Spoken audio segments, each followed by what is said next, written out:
All right. Hey, it's your favorite political innovator, David Washington, right here in downtown Orlando. So just finished a meeting at the Citrus Club, and right now it's Tuesday. It's 50:51 occurring in front of City Hall.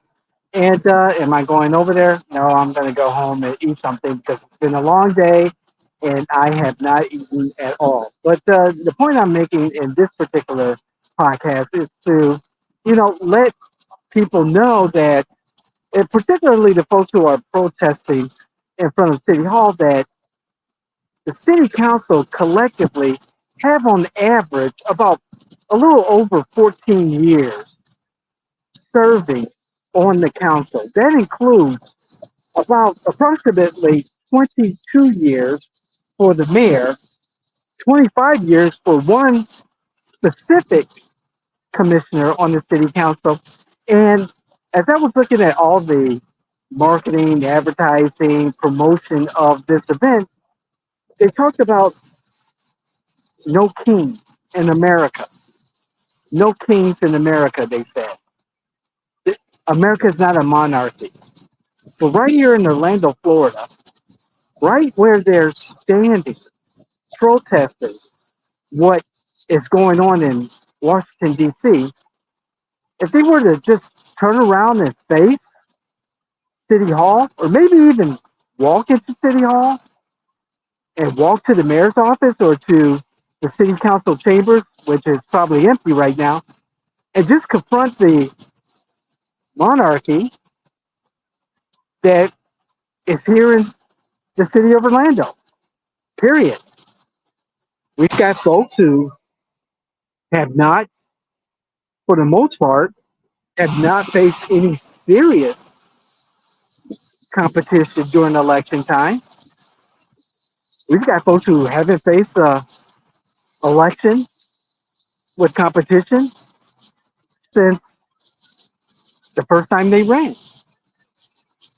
And for a city as important as Orlando, and every city is important, but particularly for Orlando, the vacation center of the universe for many people, many families across the world, you would think that things will be a little bit more serious, that people will be more involved in the civic engagement, that people would have great ideas to challenge these incumbents.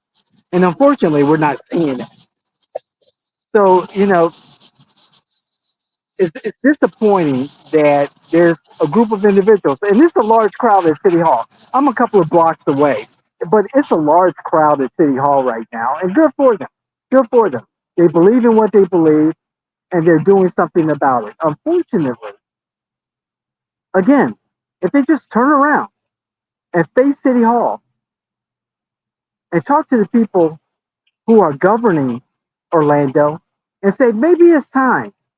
Maybe it's time to move on and retire and let a newer generation take over. Just saying. Because maybe the monarchy is not necessarily here or in DC, but here in Orlando, it's definitely resting in the mayor's office and city chamber. We should be looking inward instead of outward at DC. Let's take care of our own backyard first. We've got a homelessness situation. We got a budget crisis. We've got development that people really don't understand why we need to continue to build and build and build and annex more and more land. There's a lot of politics behind this. And it starts with the incumbents. So the folks who are out in front of City Hall, hopefully you'll take note. Maybe you will, maybe you won't. I get it. I had my share of protesting and demonstrations when I was much younger. However, let's look inward first. Let's handle our own backyard first before we start screaming about whether or not there's a dictator, a monarch in Washington, D.C. My opinion, this is Ground Zero Florida. I'm your favorite political innovator. Please like, share, let people know about this content. I really appreciate it. I love to hear what you have to say, whether you agree or disagree. Let's keep the conversation tactful and respectful, and let's talk it out. Okay? Thanks again. God bless. I love you. I'm out.